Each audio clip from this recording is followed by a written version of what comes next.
A paz de Cristo seja com todos. O texto principal onde nós vamos fundamentar a mensagem de hoje é o Salmo 91. Geralmente, quando alguém vai pregar que diz que é o Salmo 91, que é o Salmo 23, alguém diz, ei, não tem o que dizer hoje não. Porque são salmos muito conhecidos, né? Mas aí é que você se engana. Quem pensar assim. O tema da mensagem de hoje é tempo de medo, o mundo em tensão. Tempo de medo, porque o mundo está em tensão. Eu até sugiro o diácono, vamos colocar o tema aí, o mundo em tensão. E eu colhi uma informação hoje de um vídeo que eu ouvi, uma aula, né? De geopolítica. Geografia misturada com política. Mais ou menos isso. Onde diz que 6 continentes que nós temos, tem alguns estudiosos que dizem que é 5, tem uns que já alegam 6, 7 continentes, querendo separar as Américas, por aí vai. Mas 6 continentes, pelo menos em 4 há guerras ou conflitos. Guerras ou conflitos estão havendo, pelo menos em 4. Eu não vou citar o nome, porque quem se liga na internet, nos jornais, né? Está vendo, né? Perder tempo com isso, gastar tempo com isso. Sejam conflitos regionais, nacional, local. Felizmente ainda não temos o conflito internacional, né? Que se chama guerra mundial, né? E se alguém perguntar a esse cientista, quais são as causas desses conflitos, dessas guerras? Quais são as causas?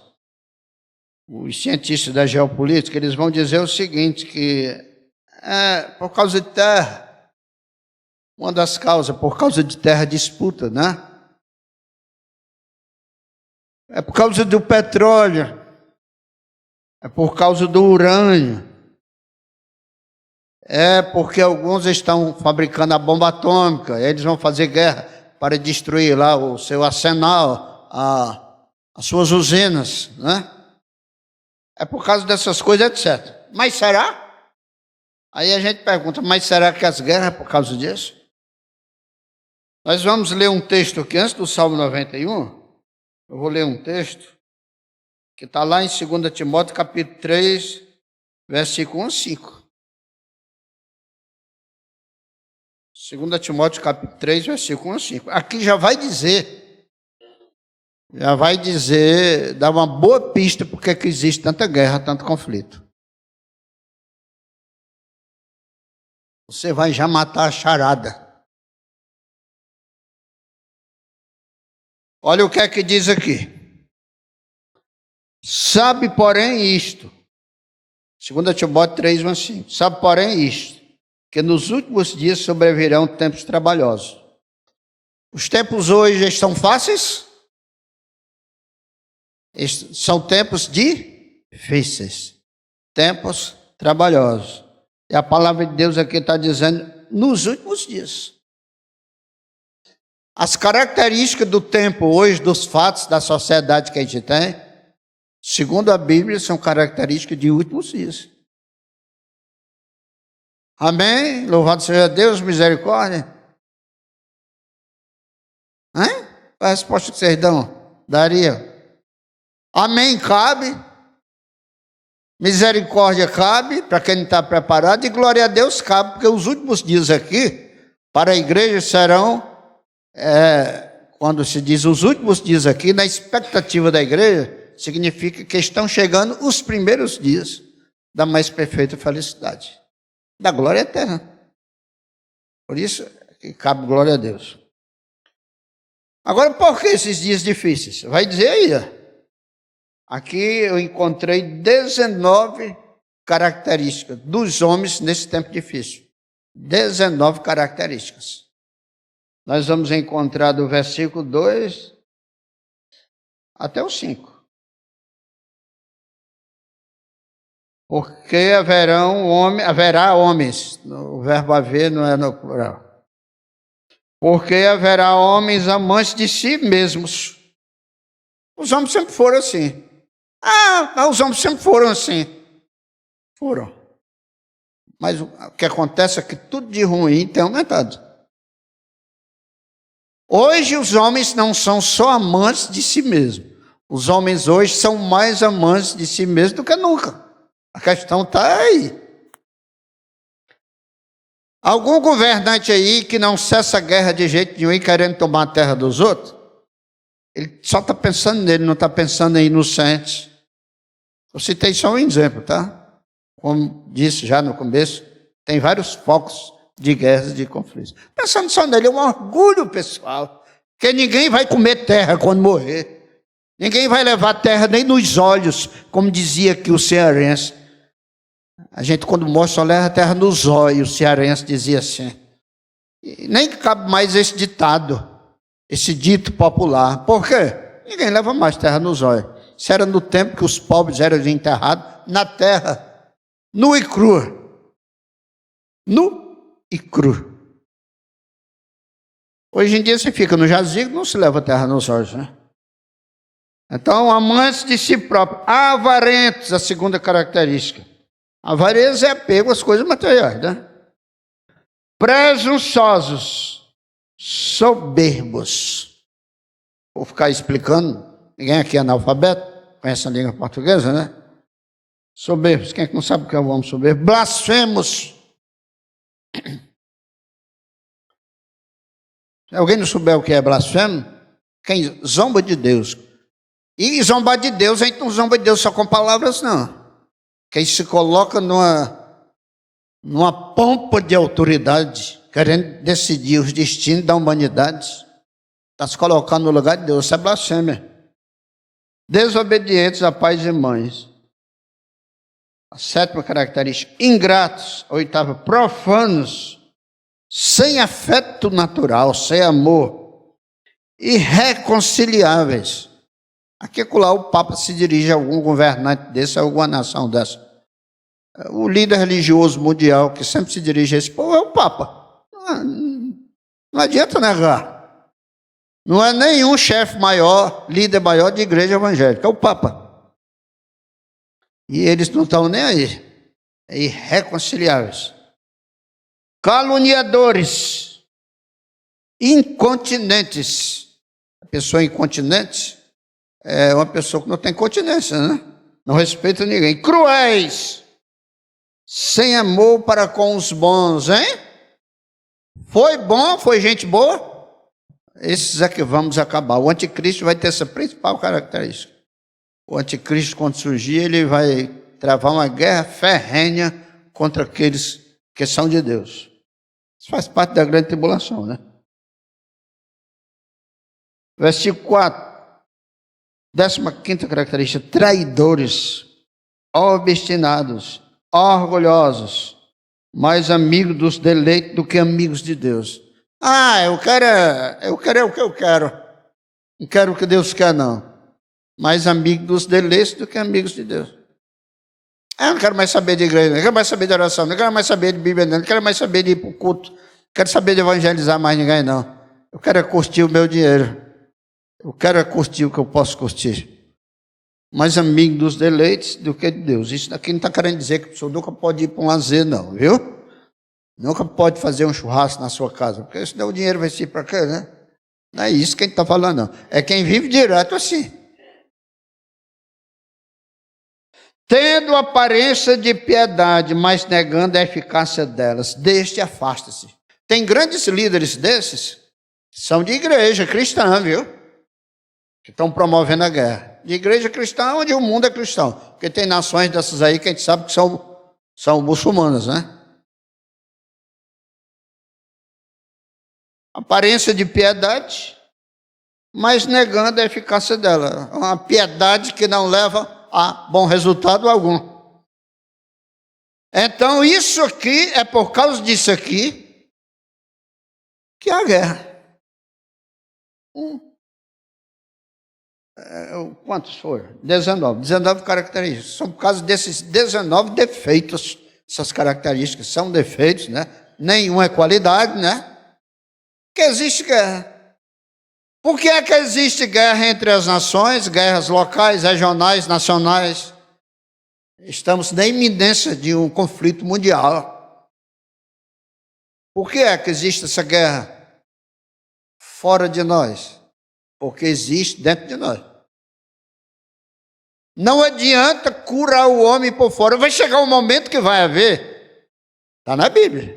Vai chegar o momento que a humanidade não vai aguentar mais o que ela mesmo semeou, e vai se levantar um grande líder religioso e político, sendo a solução para o mundo. Aí vamos se dizer, agora a paz e segurança. Está lá em 2 Tessalonicenses, né? Lá pelo final. Aí lá, 1 Tessalonicenses, no final da epístola. Aí na segunda, capítulo 2, completa o sentido disso aí. Porque diz, quando haverá paz e segurança, lá no final da primeira epístola, logo virá repentina destruição. Então o homem vai ver que não suporta mais a situação do mundo, vai se render, vai surgir esse homem, e eles vão se render a eles. E vai haver acordo, vai haver um respeito, por um tempo curto. Aí depois esse homem vai querer adoração. Vai se sentar no lugar de Deus. Querendo adoração, querendo respeito. E aí é onde o povo de Deus vai passar por grande tribulação, grande perseguição. Porque quem for de Deus não vai adorar a Ele. Está na Bíblia, é só estudar mais um pouco que você vê. E aí é uma paz falsa. Lá no Evangelho de Lucas, tem uma passagem lá que Jesus Cristo disse, não penseis que eu vim trazer paz à terra. Não vim trazer paz à terra, não. Eu vim trazer guerra. Vocês já leram isso aí? Jesus Cristo é a favor da guerra, essa guerra que está vendo aí? Não. Quem não procura entender o sentido da palavra escrita na Escritura, vai dizer que Jesus é a favor da guerra. Os desinformados da vida, está aqui escrito na Bíblia, não penseis que eu vim trazer paz, eu vim trazer guerra. A guerra que ele veio trazer ali, até, se não me engano, o Antônio Marcos, cantor, ele fala, ele revolucionou o mundo inteiro com uma nova ideia. Por exemplo, havia muita escravidão antes de Jesus. Todos os países cristãos foram abolindo a escravatura, né? Guerra. Uma ideia substitui na outra. A guerra que ele veio trazer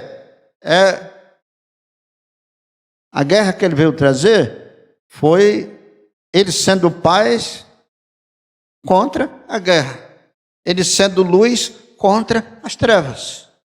Foi esse choque de diferenças. Foi a guerra que ele veio trazer. Mas depois dele ressuscitado, só você ver lá no Evangelho de João, lá para o final, pelo capítulo 20, ele diz 3 vezes, paz esteja convosco, a minha paz vos dou. Então, a paz que Jesus Cristo dá é a paz dele. A paz que ele tem como príncipe da paz de Isaías 9. Não é essa paz promovida por um grande líder mundial, que vai querer se assentar no lugar de Cristo, não. É a paz interior. A paz só é paz quando ela é interior. Se todo mundo tivesse paz interior, não havia guerra. Não havia guerra exterior. O que é que eu estou chamando de guerra exterior? Essa guerra que está fora de nós. Eu só sou brigão com as pessoas quando eu não tenho paz dentro. Quando eu tenho paz, eu geralmente rio para as pessoas, respeito as pessoas, considero as pessoas, me comunico bem com as pessoas, tá? E não adianta consertar o mundo se a gente não se consertar. Existem pessoas por aí que vivem produzindo teorias, produzindo matéria, sobre como promover a paz, que segundo a mãe dessas pessoas, eles nunca arrumaram a cama quando se levanta. Nunca lavaram um copo quando suja. Nunca tiraram uma roupa usada e suja para colocar no cesto da roupa suja. Então, se nunca organizou nem a si próprio, como é que quer organizar o mundo? Hein? Eu só sei que tudo começa de dentro.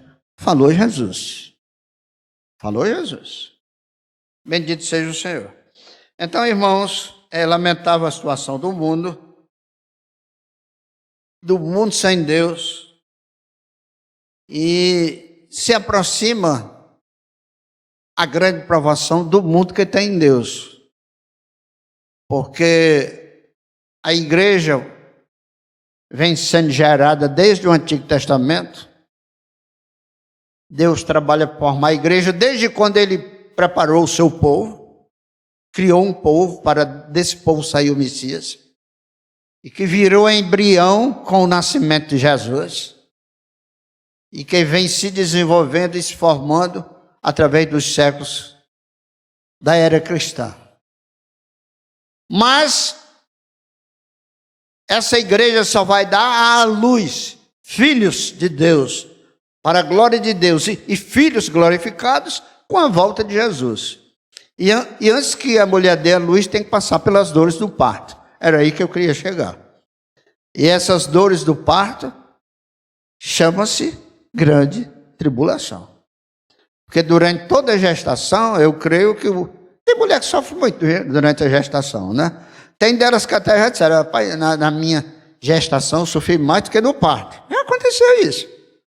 Mas, no geral, o período mais difícil é na hora do parto, quando chegam as dores do parto. Aí no Salmo 91, eu vou ler aqui, e depois fazer algumas considerações. Aquele que habita no esconderijo do Altíssimo, a sombra do Onipotente descansará. Aquele que habita no esconderijo do Altíssimo. Direi do Senhor, Ele é o meu Deus e o meu refúgio, a minha fortaleza, e nele confiarei. Nesse contexto de tempo de tensão, o mundo é em tensão, né? Tempo de medo. Quem está com medo geralmente procura se esconder. Vocês já viram os cachorrinhos, os cãozinhos? Não sei se outros animais fazem isso. Quando está naquela queima de fogos, né?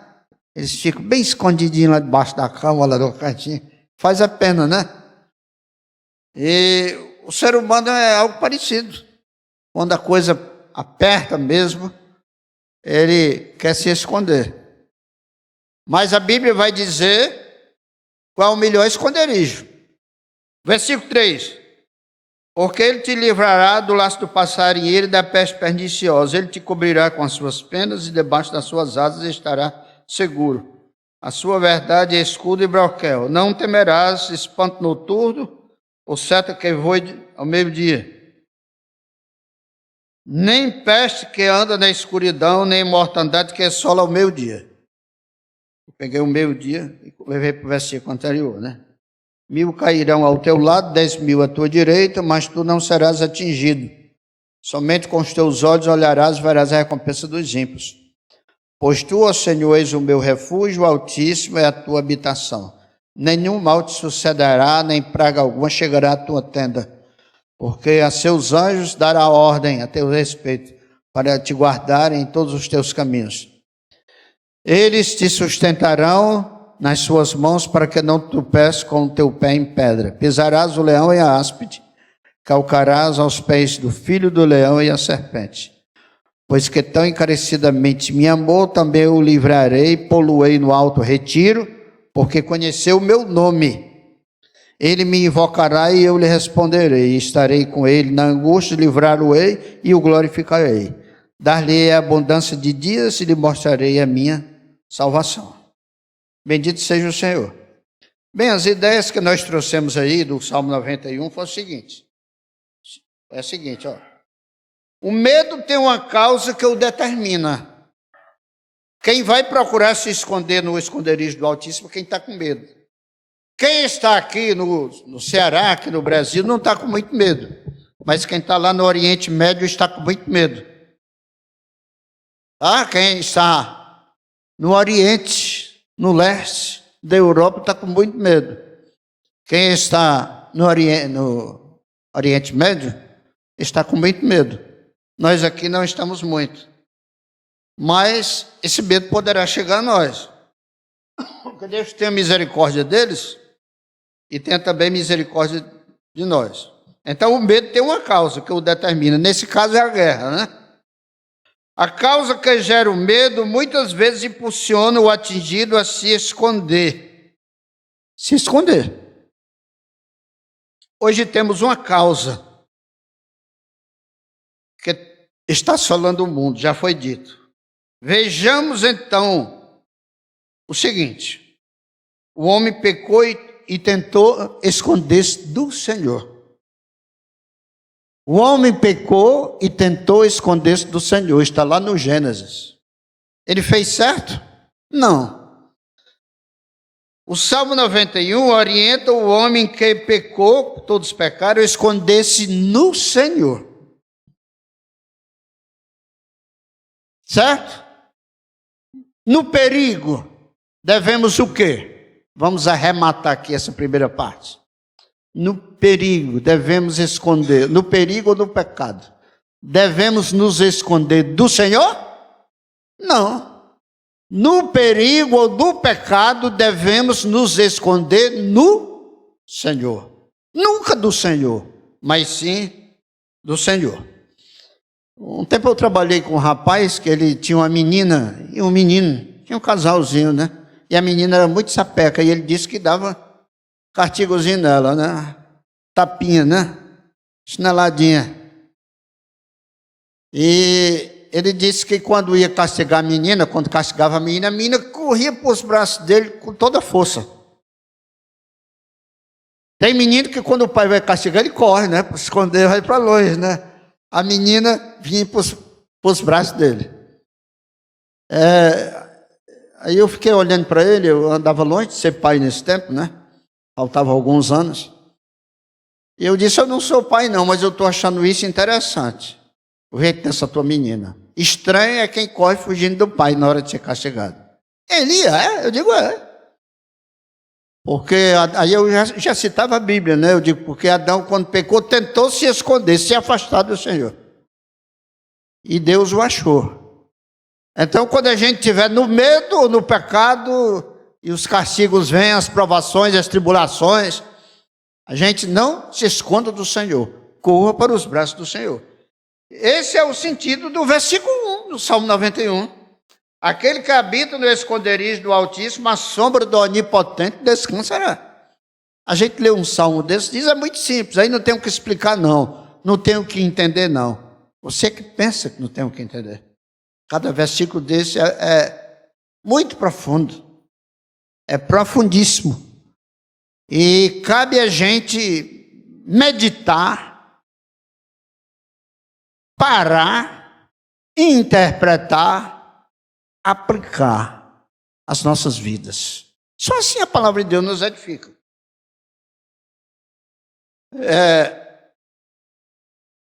Esse versículo ainda diz o seguinte, ainda nos ensina algumas coisas. O que significa habitar no esconderijo do Altíssimo? Sabe o que é? Habitar. Digamos que alguém anda muito na casa de outro. Aí alguém chega na casa dele, ele não está na sua casa, está na casa de outra pessoa.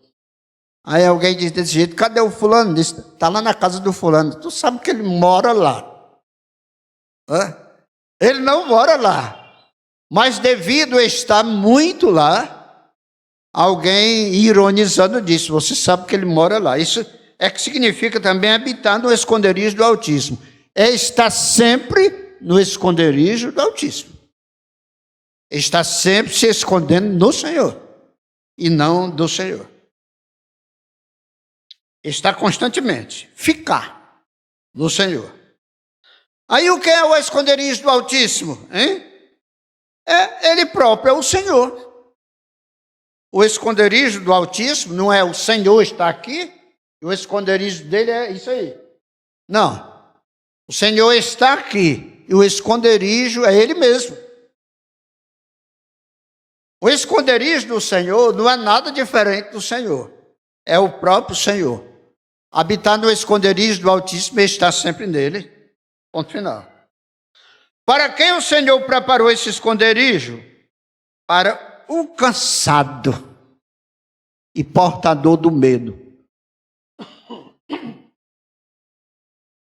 Você não tem medo de nada, não? Você não está com medo de nada, não? Você não tem medo que haja um grande terremoto aqui no Brasil, não?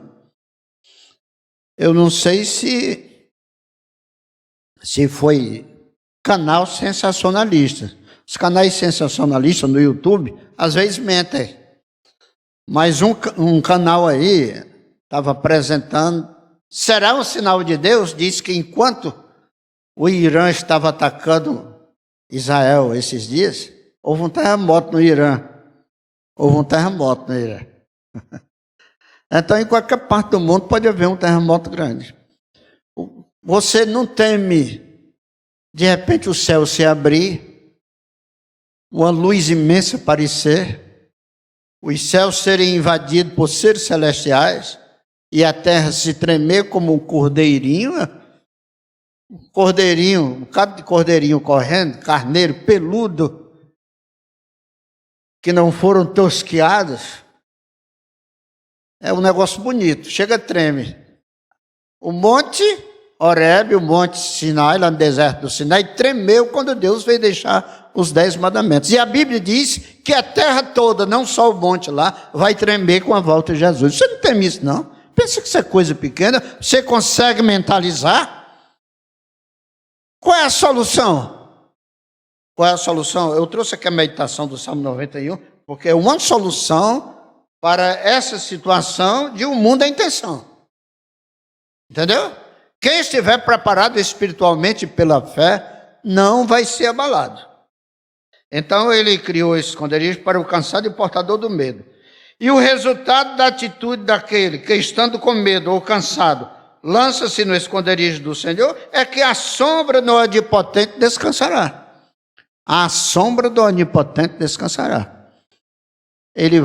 Quem se lança sempre nos braços do Senhor, vai descansar à sombra do Onipotente. Como vai ser isso? Na hora você saberá. Basta você crer. Basta você confiar. Basta você perseverar.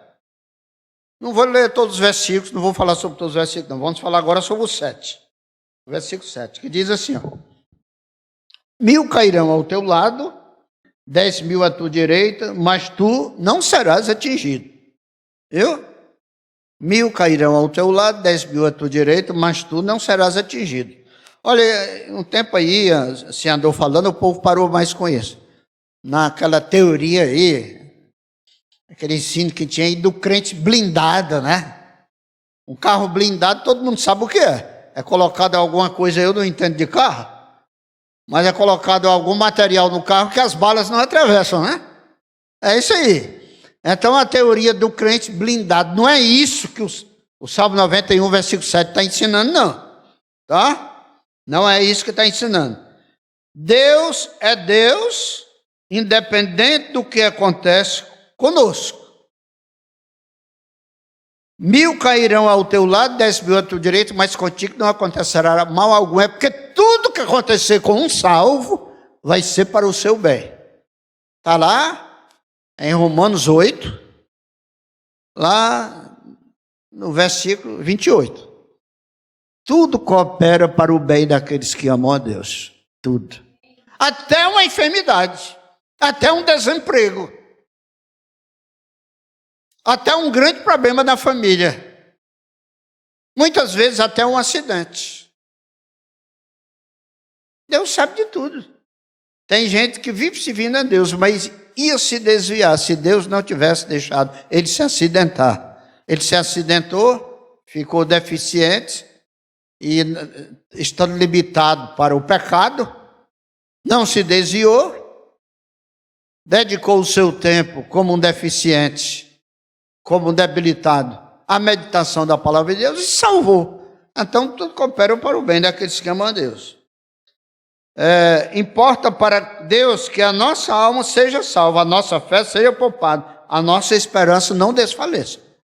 É isso que importa para Deus. Nós vamos ler também ainda o versículo 14. Ele diz: pois tão encarecidamente me amou, também eu o livrarei. Pô-lo-ei num alto retiro. Esse alto aqui é com L, é a altura, viu? Porque conheceu o meu nome. Viu? Isso aqui é o resultado da fé perfeita e do amor a Deus. Tão encarecidamente me amou. Nesse contexto aqui, o que é amar a Deus? É ter ouvido falar de Deus, ter conhecido a palavra de Deus, pela fé ter ouvido a voz carinhosa de Deus e ter gostado, se agradou daquilo, gostou daquilo. Aquilo foi bacana para ele, aquilo foi cativante para ele. Então, encarecidamente me amou. Digamos que eu faço um bolo, aí vocês vão lá em casa e eu dou um pedaço a cada um. Eu digo, o bolo estava bom, você diz, eu amei o bolo. Eu amei. Então, quem provou de Deus e gostou, é o que tão encarecidamente o amor. Aí ele faz aqui algumas promessas, ó. Eu o livrarei. É uma promessa. Tudo aquilo que escraviza, porque no céu não vai entrar escravo. No céu não vai entrar escravo, não. Vai entrar quem foi escravo do pecado? Vai. Quem foi? Vai entrar quem peca hoje? Vai. Peca, mas não fica no pecado. Esse vai entrar. Eu o livrarei. Vai entrar no céu todo mundo que for livre de alguma coisa. Mas aqui esse negócio de entrar no céu já é uma aplicação que eu estou falando. A promessa dele é que o livrarei. Quem encarecidamente o amor. Ele não deixa continuar, permanecer escravo de nada. Nada. Quando se fala em escravo para os religiosos, se pensa em beber, fumar, vícios sexuais, pornografia na internet. Esse tipo de coisa. Mas aí a pessoa pode ser escravo de tanta coisa. A pessoa é escrava de quê? De tudo aquilo que ele domina. Até trabalhar demais pode ser uma escravidão. Eu o livrarei. O que significa ser livre? João 8,32. A porta para ser livre, primeiramente, é conhecer a verdade. Ter uma intimidade profunda com o Senhor Jesus e com a palavra de Deus. Porque Ele é quem dá a plena liberdade. Ele completa isso dizendo, conhecereis a verdade, ela vos libertará. E eu nunca conseguia separar o versículo 32 de João 8 do 36. Quando ele no 36 diz, se pois o Filho vos libertar. A verdade, conhecereis a verdade, ela vos libertará. Ele diz mais na frente do 14 que ele é o caminho, a verdade e a vida, né? Mas aqui quando ele diz, conhecereis a verdade vos libertará. Ele diz lá no 36, se pois o Filho vos libertar, verdadeiramente sereis livres. A verdade é uma coisa e o Filho a outra? Não, é o mesmo. Conhecereis a verdade, que é o Filho, e ele vos libertará. Se pois essa verdade que é o Filho libertar, verdadeiramente sereis livres.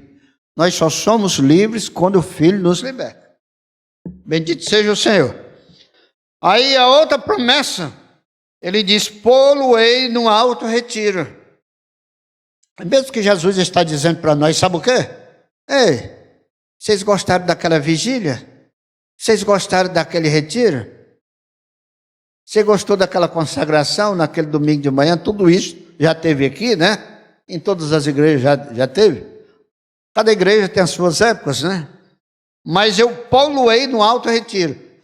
Você ainda vai ser lá no terceiro andar, esse alto retiro, porque eu já disse que o alto aqui com ela é de altura. Ele lhe promete aqui levar ao céu um dia. Você vai participar de um retiro lá. Provavelmente esse alto retiro vai ser as bodas do Cordeiro. e o tempo que a igreja passará do céu antes de voltar para a terra restaurada. Esse retiro só pode ser o céu. Aí outra promessa é, porque conheceu o meu nome. Então, conhecer o Senhor é tudo.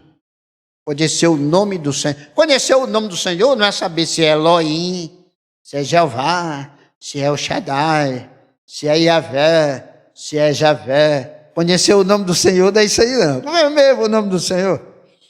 Até porque na letra que o Senhor deu eram quem é que se lembra? Y, H, W, H, né? São essas letras aí. Era impronunciável. Depois que os judeus colocaram aqueles sinais do hebraico que equivalem a vogais, aí deu origem a esses nomes que eu falei. Mas conhecer o nome do Senhor é conhecer o Senhor. O nome representa o caráter, né? O que de verdade se é, né? Então, quem conheceu o Senhor como Ele é, esse... Aí vem o versículo 15 e o 16. E já nós vamos terminar. Estamos já no fim. O 15 e o 16 diz, Ele me invocará, e eu lhe responderei. Estarei com Ele na angústia, livrá-lo-ei e o glorificarei. Dar-lhe-ei abundância de dias, lhe mostrarei a minha salvação. Olha aí, a relação de um íntimo com Deus, ó. Ele me invocará. Quem conheceu o Senhor, invoca. Invoca o Senhor. Você invoca o Senhor? Você costuma invocar o Senhor? Invocar o Senhor tem alguns sentidos. Se for pela raiz da palavra, invocar. Vocare do latim é chamar, viu? Introduzir. O prefixo in significa infundir. Trazer para dentro. Chamar o Senhor para dentro. Na raiz da palavra, invocar é isso, trazer o Senhor para dentro, mas também é se valer do Senhor. Aqui no nosso português usual é se valer do Senhor, né? Ele me invocará e eu lhe responderei. Deus não deixa um servo seu sem resposta. Amém? Você já provou isso na sua experiência, na sua vida?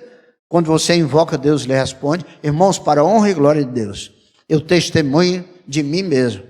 Sempre quando eu invoco o Senhor na angústia, o Senhor me dá uma resposta. Ele nunca me deixou sem resposta, nem sem amparo. Sem amparo. Estarei com Ele na angústia. Vocês sabiam, vocês sabem, que muitos amigos nossos e parentes, na hora que você mais está precisando, muitas vezes deixam você só, né? Não é verdade? Mas Deus, que conhece os corações e a verdadeira necessidade, Ele nunca nos desampara na angústia. Eu teria exemplos práticos do dia a dia, até do pão de cada dia, sobre isso, de situações que eu passei, e que eu não vou contar aqui agora, tá? Mas muitas vezes alguém pensa, quando existe um grito de pedido de socorro dentro de você, muitas vezes alguém pensa que você está brincando. O que eu pensei em dizer, que omiti dizer, foi que uma vez eu passei por uma situação e conversando com uma pessoa, e depois passou a situação. Eu disse, você lembra naquele dia que eu te falei aquilo? Na verdade era isso, isto e aquilo. E ele disse, eu pensei que você estava brincando. Deus nunca pensa que a gente está brincando quando tem um grito de socorro, porque Ele conhece a realidade de cada um. Então o nosso Deus, além de ser bom, Ele também é onisciente, sabe tudo, né? Sabe quando você está falando a verdade ou não? Quando a sua realidade, na verdade, é cruel. Livrá-lo-ei e glorificá-lo-ei. Antes do dia do arrebatamento, Jesus Cristo vai nos livrar de tudo aquilo que a gente possa ser escravo. Sabe por quê? Que é uma promessa também. Aquele que começou a boa obra, esse o quê? Esse o quê? Há de completar. Aquele que começou a boa obra. Livrá-lo-ei e glorificá-lo-ei. Ele vai trabalhar em nós, vai completar a obra e vai nos glorificar. Se glorificar, vai nos levar ao estado onde Deus sempre quis o homem. O estado de glorificação. O homem criado por Deus, ele tinha glória? Tinha? Adão e Eva, antes de pecar, tinham uma glória? Tinham. Aí lá em Romanos diz, todos pecaram e destituídos ou despidos foram da glória de... A glória de Deus saiu do homem depois do pecado. Mas ele vai nos livrar e vai nos levar à glória. Eu me atrevo a dizer para vocês que essa segunda glória será maior do que a primeira. Assim como o segundo templo foi maior do que o primeiro. O segundo Adão superior ao primeiro. Oh, Deus maravilhoso. Bendito seja Deus. Aí a promessa aqui do versículo 15, 16, a última é, dar-lhe-ei a abundância de dias. Abundância de dias. É porque a gente nunca mais vai morrer, é? Não. A abundância de dias aqui, no plano da salvação, nos tempos de Abraão, de Matusalém, nos tempos dos primórdios, que Abraão já é patriarca, né? No tempo dos patriarcas. Eles viviam centenas de anos. Mas hoje, no tempo da graça, no tempo do plano da salvação, nos tempos da graça, abundância de dias é a vida eterna, irmãos. Abundância de dias nunca mais vai se acabar, nunca mais vai morrer. Bendito seja o Senhor. E mostrar-lhe-ei a minha salvação. Dar-lhe-ei abundância de dia e mostrar-lhe-ei a minha salvação. É que você vai chegar no céu e lá você vai poder dizer, Senhor, que coisa interessante, Senhor. Está com 10 anos que eu estou aqui, ainda não fui tentado uma vez para pecar. Mostrar da sua salvação. Porque o único trabalho que Deus vai fazer em você é lhe glorificar, e a partir daí você será livre, não só do pecado, não só da culpa, mas será livre também até da tentação. Bendito seja Deus. Então, o conselho que nós temos para dar é que você entre nesse avião. Eu apresentei esse conteúdo semelhante a esse, lembra, irmão Romo? No tempo da Covid-19. Entre nesse avião. Esse avião é um propósito, é o projeto de Deus, né?